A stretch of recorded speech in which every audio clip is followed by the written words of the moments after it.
Will our crew be able to defeat this Seraphim?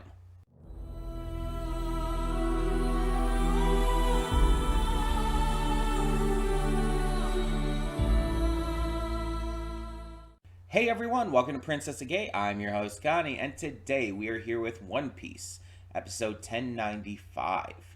So last time, we got to check in with the rest of the crew, and they got to check in with the Seraphim apparently. So after getting their clothes, their new outfits and everything, we finally got the rest of the crew, well, save for Zoro and Brook, who stayed on the ship to, stand guard. The rest of the crew got their new outfits for Egghead, and we're ended up led by Edison, one of the, I guess you could say, satellites for Dr. Vegapunk. I think that's the word they used. Into a battle with a Seraphim designed to look like Jinbei, which I believe is now the third Seraphim we've seen. Because we've seen the one that looks like Hancock, and I believe we saw the one that looked like Mihawk around the same time. I think we saw both of those together. Because I think the Mihawk one was there when Blackbeard was invading and everything. But yeah. So we have now 3 Seraphim, and there's probably one for every warlord and stuff, so there's probably a Doflamingo one. There might even be one for Law, honestly. Possibly Crocodile, definitely one for Kuma, even though pacifistas generally already look like Kuma. It's basically an upgraded model, they're upgraded pacifistas. So I'm very curious to see where this all goes with the entire Seraphim program. But going back to what we were saying, yeah, our crew is now locked in with one of them, and I don't know what the reason for this is. Because I feel like there's 2 possibilities. Either one, Edison doesn't trust them, doesn't know who they are, or does know who they are, and doesn't trust them, and has led them into a trap on purpose. Or 2, this is a test. Edison is testing their strength and their abilities to see if they are, well, kind of, again, trustworthy, but also able to handle themselves, to see how strong they might be. Stuff like that. I feel like it's one of those 2 options, really. At least I can't really think of anything else that would be the case. But I'm just curious as to where this is going to go now. Because are they going to be able to defeat this Seraphim? Like, they have Sanji with them, and he is one of the stronger members of the crew. But the other 3 strongest members of the crew are not with them. That being Luffy, Zoro, and Jinbei. They do have Robin, and she's pretty goated. Like, that definitely helps. Nami and Usopp, like, they're strong enough. But let's be completely honest here, they're not on the same level. And I don't think they could do too much. The only thing I could see either of them doing is Nami using electricity with her Climatact. Probably with Zeus, in order to maybe shock the Seraphim into maybe shutting down or something. But I don't know how much electricity affects them. Then we also have, like, Usopp. He could probably try to, like, bind it with vines or whatnot using his pop green. But I don't know if that would be able to hold a Seraphim, because we don't really know how strong these things are yet. We know that they're based off of these actual people, but I'm assuming they're meant to be stronger than them, because they're also pacifistas. You got to remember, so they do have the like the typical pacifista lasers, and all of that comes with that. Plus, they seem like, at least visually, to be based on Lunarians as well, like King from Kaido's crew. Like, they have the same skin color, they have the wings and everything. They seem to be like Lunarians in design. I don't know if that carries over to physicality, though. Because it mentioned in Wano that Lunarians were, like, exceptionally tough and strong, right? That they were, that they're kind of insane. I believe it mentioned that when it was kind of revealing him as being a Lunarian. I think Queen specifically mentioned it. Um, but yeah, it's like that makes obviously Zoro's win over him mean that much more and shows how strong Zoro is, but also that could show how strong these are. I don't know if they would be able to have any Lunarian DNA or anything in them, though. I mean, I guess the possibility exists that the world government could have some, but I don't know. That just seems like a wild claim to make. I don't know. Um, if the world government does have it, obviously Vegapunk making these would have access to it all, so that's not the issue. But I'm just wondering if the world government would have some of that, and if they did, would they use it for this? Because I'm sure it would be extremely limited if they did have some of the DNA there. I don't know. It's hard. It's just hard to say. Um, but yeah, while all of that is going down, Luffy, Jinbei, Chopper, and Bonnie managed to escape from the robot due to the aging powers of Bonnie. And yeah, they seem to be okay for the time being. I don't know if they're going to reunite with the others soon, but I guess we'll see. It's getting pretty interesting. This arc so far has a bit of a mystery element. Like, you're trying to figure things out as it goes. Plus, with a lot of these big reveals, you're also trying to figure out how this is all going to connect to the bigger plot points and, you know, surprises that this series still has in store. And it's just very hard for me to tell at the moment. Now, there might be other people who guess stuff a lot easier and have figured things out. But hey, I'm not those people. I'm still struggling to see how this is all going to connect. I can only make my theories.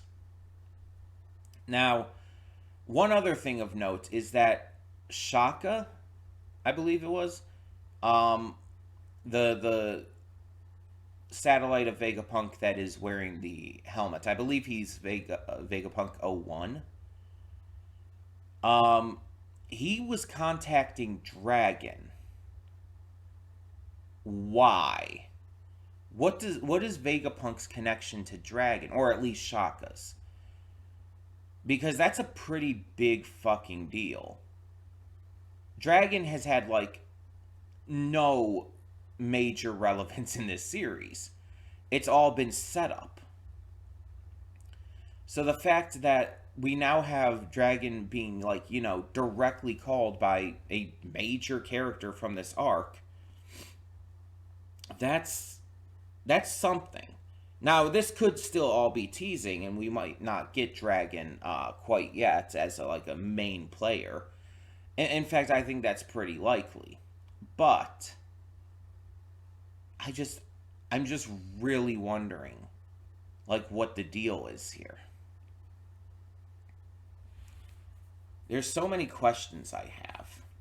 Because, like I've said before, there's things I know going forward about this. Because the One Piece community is absolute dog shit with spoilers.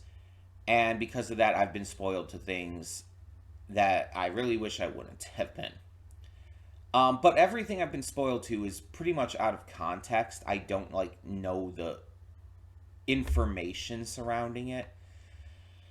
I just know that it's a thing. Oh. Excuse me. And I don't really know at all how a lot of the stuff I know about is going to come into play. So for now, I would still say I'm mostly spoiler free. It's just a few things here and there that I have heard about. Like the entire thing about Kuma being Bonnie's father is something I had heard about, but I don't know any real details about that. I just know that he is. Um, but like, yeah, I'm very interested to see what comes of this fight, what comes of just a lot of stuff going forward. So we're going to get this started and hope for the best. When the screen fades to black, pause this redirect and go to the description below. Follow the link to the reaction, and after you watch it, come back here to the redirect and resume play. Because after it fades black and then fades back in, everything from that point forward will be my afterthoughts and will contain spoilers to the episode. So, that being said, thank you so much for tuning in, and I'll see you at the reaction. And we are back, and we'll begin with spoilers in 3, 2, 1, now. So I don't usually like crafting theories. I'm not a very theory-based person because I feel like a lot of times theories can unintentionally spoil you to shit, or in a lot of cases with fan theories out there, a lot of them tend to be super ridiculous and just not really fun to think about. I prefer to kind of be, I prefer, let's put it this way. I prefer being surprised when I'm watching a series, to not know what's going to come, whether it's something I thought about myself or not. But there's certain occasions where I just can't help but theorize, where something happens in an episode and it makes me think, and it makes me, like, consider what might be the case here. And One Piece obviously does that quite a bit. Like, you're trying to figure out what's going on and everything, especially at the beginning of a new arc. This bit of information here. Everything on Egghead Island is technology that existed 900 years ago. It is technology of the past, and apparently Shaka is saying that they can't improve on that any. But everyone else here is saying that this has to be technology from the future, because the world of One Piece is not in a technological age this advanced yet.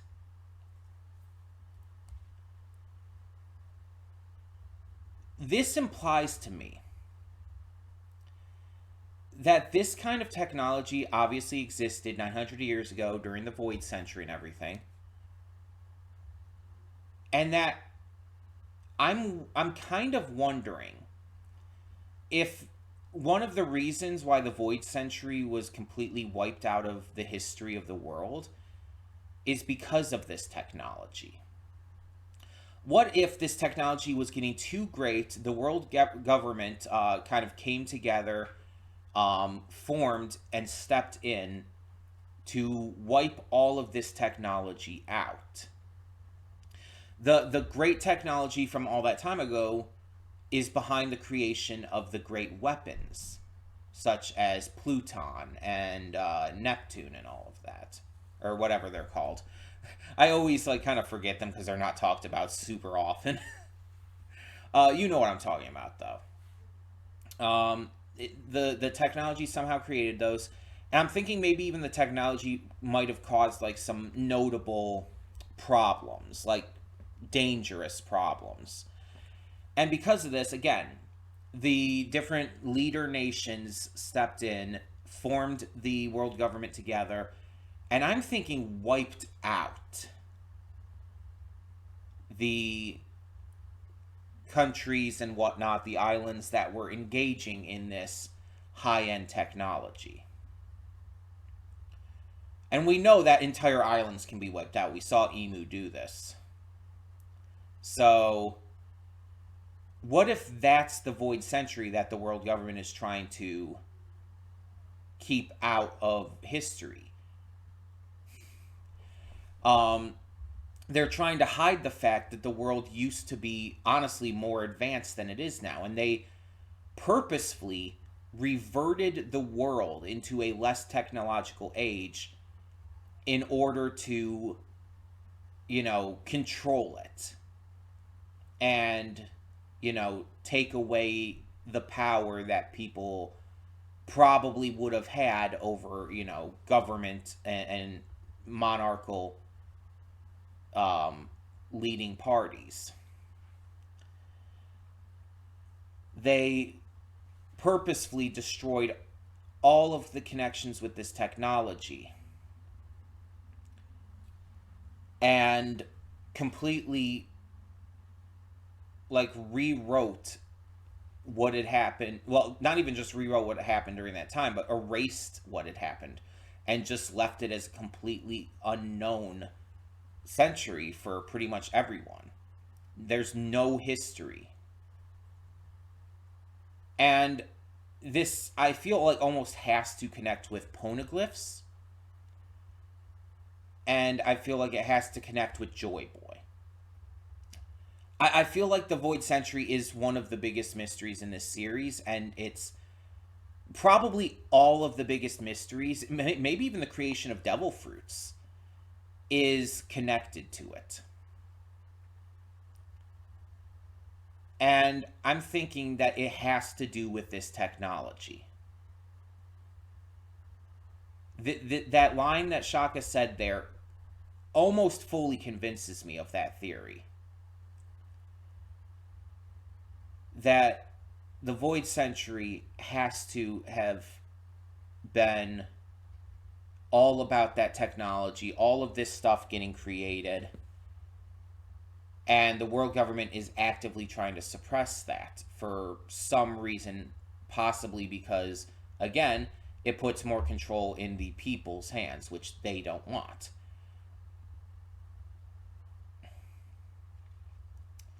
So, yeah. That, if true, changes so much and is a huge reveal. But even if that's not true, and even if like the truth of this all is something different, I mean that's still a massive reveal. That all this futuristic technology we see on Egghead is, from the past. Is all technology from, 900 years ago. And I've seen various things in the past where it's like, oh yeah, we're living in a post-technological world, but everything's kind of reverted into like, tribal stuff again. You could kind of consider the Horizon games, Horizon Zero Dawn and Forbidden West, as that, except the technology is still very much around in those games. You're literally fighting it.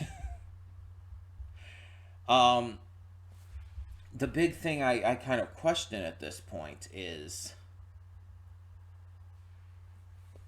like where do you where do we go from here? Because that's just a big reveal to drop on us this early. But this episode did do other stuff. It also introduced to us the rest of the satellites of Vegapunk. And we got an interesting little bit of information. All of the satellites seem to be connected physically. It seems like the satellites, even though they're, robots, they need to eat. They need to eat. They can shit. They seem to have similar, like, bodily structures to humans in that kind of way. Which is really fascinating if you think about it. Because that means Vegapunk created them to be very human-like. They're androids, basically. Instead of just robots. I'm wondering if maybe they have, like, different appearances and stuff. Some of them look more like classic robots while others look more human. I wonder if that's based on, like, their specific make, or maybe it's just based on like their functions and all. I don't know, but it's really interesting because like when one of them gets hungry, all of them get hungry, and if one of them, such as York, feeds, all of them get full. If one of them has to take a shit, all of them have to take a shit. It's really fascinating that they're all that directly connected. I know they're all satellites of the same person, but that's just a wild concept. And I'm wondering how far that goes. If one of them gets hurt, do all of them get hurt, for example? Or is it just like, eating and shitting and stuff like that?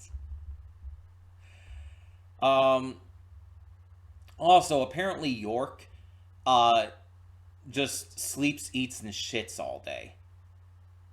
It's like, oh, I woke up, time to eat a shit ton of food, then I'm going to go shit it out, and then go right back to sleep. It's like, this is your life? What? Like, also, she kind of, it's kind of funny, like, this has been a thing, obviously, throughout the series, but I like how she kind of, like, balloons up when she eats all that food, kind of like Luffy. Other characters have done it too, of course, but it's most prevalently shown with Luffy. And I kind of dig that it happens with her too. Like she has this really nice, like, sexy figure because Oda. But then when she eats, she just balloons up and becomes, like, super thick and all. But then she takes a shit and it's all just magically gone. I'm wondering if maybe, like, through her programming, she is shitting out, like, everything she just ate, but still somehow collects the nutrients from it. I wonder how that works. Because they talked about specifically the nutrients in this episode, and that's what they needed to eat for. They require nutrients to live, just like a human does. So I'm just wondering if, like, that's the only reason they would eat, to collect nutrients, but when they don't digest it per se. But they also said, I think they also mentioned digestion.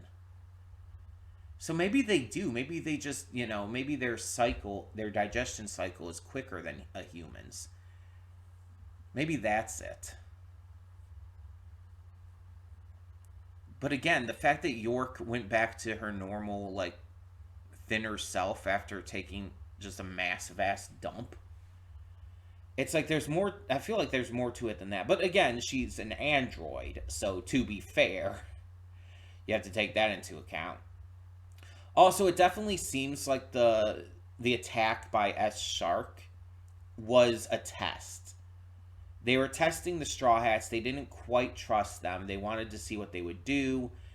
Lilith wanted to just fucking annihilate them because Lilith is crazy, which I kind of dig. I mean, her trait is evil, and she's just a psychopath who just wants to see, like, chaos and action and, death and murder and shit.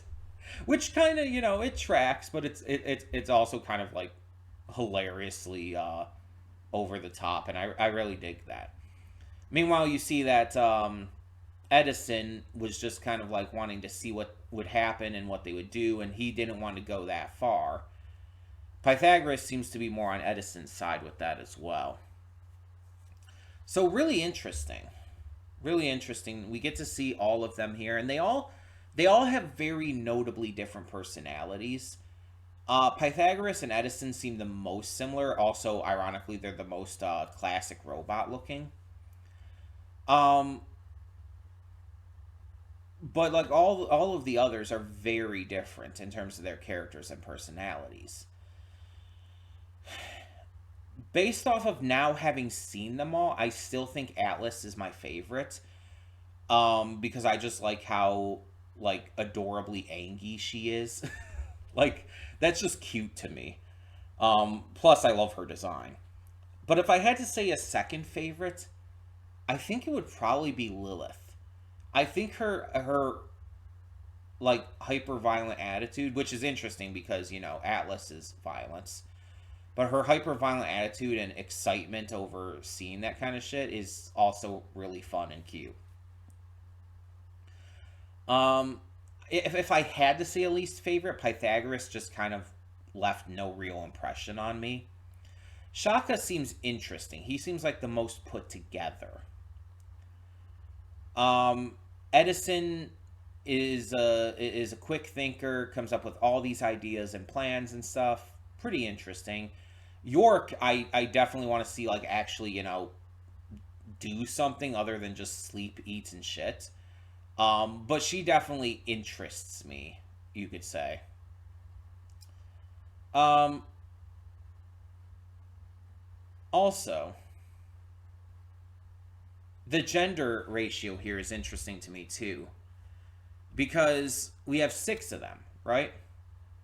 We have Shaka, Edison, Pythagoras, we have York, we have Lilith, and Atlas. Three male presenting and three female presenting satellites here. It's perfectly split. And I have no issue with that. In fact, I think that's actually really cool to see because a lot of shows I feel would like skew it more towards the male, especially considering the original Vegapunk is more than likely male, based on everything we've heard and all up to this point.